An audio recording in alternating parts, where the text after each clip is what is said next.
Tyson had always dreamed of leaving his quaint village to experience the bustling energy of the big city. From a young age, he admired visitors from the city and vowed that one day he would venture into that world and achieve great success.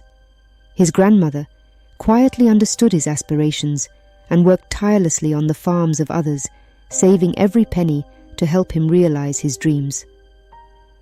On Tyson's 19th birthday, Grandma surprised him with a small sum of money and an address of a distant relative in the city. "This is your chance, Tyson," she said, her eyes filled with both hope and sadness.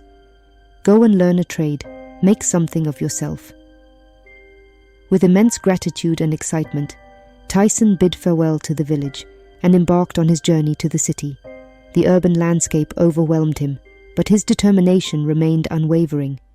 He soon found himself at the doorstep of Marcus, his distant relative and a seasoned salesman.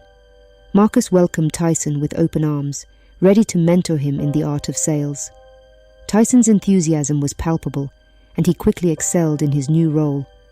For the first month, he meticulously advertised and delivered products to Marcus's clients, earning their trust and admiration. Among these clients was a prominent businesswoman, Mrs. Mitchell, whose office was situated on the 12th floor of the finest building in the city centre. During his regular visits to Mrs. Mitchell's office, Tyson often noticed a peculiar man dressed like a monk, seated at the entrance of the city. Initially, their interactions were limited to mere glances, but over time, they began to exchange silent salutations. One cold, windy night, after 4 months of this routine, the monk stopped Tyson with a cold tap on the shoulder. "You are destined for more than this," the monk said, his voice carrying an eerie calmness. Frightened, Tyson asked, "What do you mean?" "You are destined to be the first millionaire in your family," the monk replied.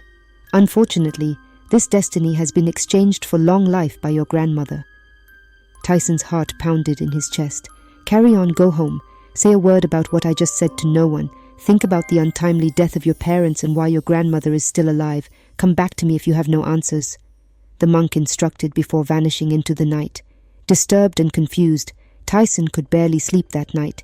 He replayed the monk's words over and over in his mind, grappling with the unsettling implications. For the next 2 weeks, he avoided the monk, trying to focus on his work, but the monk's prophecy gnawed at him relentlessly. Eventually, Tyson mustered the courage to confront the monk. "What can I do to make this prophecy come true?" he asked, his voice trembling. "You must bring a personal item from your grandmother to me, and the sum of 3 million, the monk said calmly. "Where am I supposed to get that kind of money?" Tyson asked in dismay. "From your boss. Worry not, you will repay him tenfold in a short period, once the prophecy comes true," the monk replied. They exchanged phone numbers, and the monk walked away. Desperate and driven by the monk's words, Tyson returned to his village. Upon seeing his grandmother returning from the farm, he tore a piece from her clothing and pocketed it. Grandma, shocked and hurt, fell and hit her head on a stool. Ignoring her cries for help, Tyson hurried back to the city, focused solely on the monk's instructions. Tyson stole the money from his boss, Marcus's office, and delivered the 3 million and the piece of his grandmother's dress to the monk. "Meet me here tomorrow at midnight," the monk whispered. The following day, Tyson wandered the city, avoiding his boss and grappling with his guilt.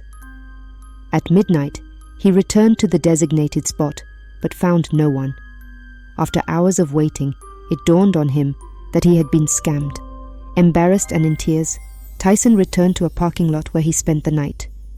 The next morning, he was discovered by Mrs. Mitchell, who took him to Marcus. Enraged, he demanded to know where the money was. Falling to his knees, Tyson confessed everything. Disappointed, Marcus sent him packing to the streets. Tyson wandered around town for days, sleeping in parking lots, eating from bins, and begging for transportation money to return to the village. Finally, after gathering some money from Good Samaritans, he took off for the village. Arriving at night, Tyson approached his grandmother's hut, only to find her and a group of other old women dressed in white, chanting ominous songs and performing animal sacrifices. Hiding outside, He watched everything from the window. Just then, he received a message from the monk. The worst is yet to happen. As Tyson processed the message, his phone rang, startling the witches inside. His grandmother turned and locked eyes with Tyson through the window.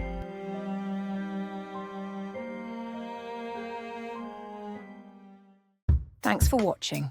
Like, comment, share, subscribe, and hit the notification bell to be the first to get new exciting contents.